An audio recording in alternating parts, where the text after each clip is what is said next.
করবে, তোমারে দুনিয়ার মধ্যে আল্লাহ অপমানিত করবে। আল্লাহর একজন ওলি, তার নাম হচ্ছে জুরাইস। বাগান দেখেন কত একজন ইবাদত বন্দেগী লোক ছিলেন। জুরাইস সকাল বিকাল ইবাদত করে, আল্লাহর ঘরের মধ্যে ইবাদত করে, ইবাদতের ত্রুটি হয়। এই জন্য জুরাইস পাহাড়ের উপরে গিয়ে, একটা পাহাড়ের চূড়ায় গিয়ে একটা কামরা বানাইয়া, একটা ঘর বানাইয়া শুধু আল্লাহর ইবাদত করে। আরে বাবাজি, আমার কলিজার টুকরা যুবক ভাইরা, দেখো না মা বাবার গুরুত্ব কত বেশি। মা বাবার দোয়া আমার আল্লাহ কেমনে কবুল কইরা নেয়। এই জুরাইস বাড়ির মধ্যে সাইরা এবার মরুভূমির পাহাড়ের উপরে গিয়া একটা ঘর বানাইয়া সকাল সন্ধ্যায় শুধু নামাজ পড়ে, জিকির করে, কোরআন তেলাওয়াত করে, আমার আল্লাহর ইবাদতের মধ্যেই থাকে। এভাবে যখন কয়েকদিন চইলা গেল, এবার মা জননী বৃদ্ধা মানুষ, তার মনটা চাইলো আমার সন্তানরে আমি একটা নজর দেখব। তার মা তাকে দেখার জন্য পাহাড়ের নিচে হাঁটি হাঁটি পা পা করে চলে গেলেন।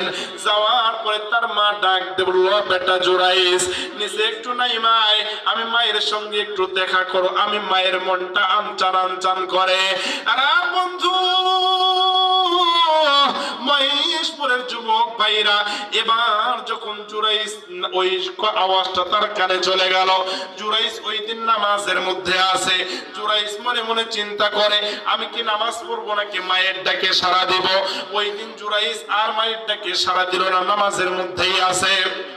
এইভাবে যখন নামাজ পড়া শুরু করে দিল, মা মনে মনে চিন্তা করলো, বেটা মনে হয় নামাজের মধ্যে আছে, যাই, আমি আজকে যাই, আমি আবার কালকে বা পরশু দিন আসবো।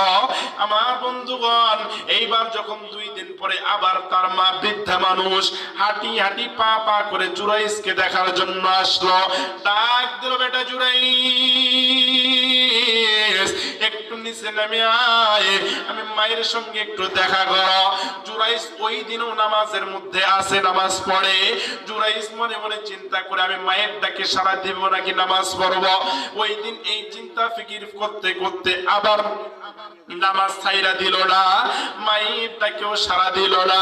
জুরাইস নামাজ পড়তেছে, তার মা মনে অনেক কষ্ট, সন্তানটা আমি আজকেও ডাক দিয়ে আজকেও পাইলাম না।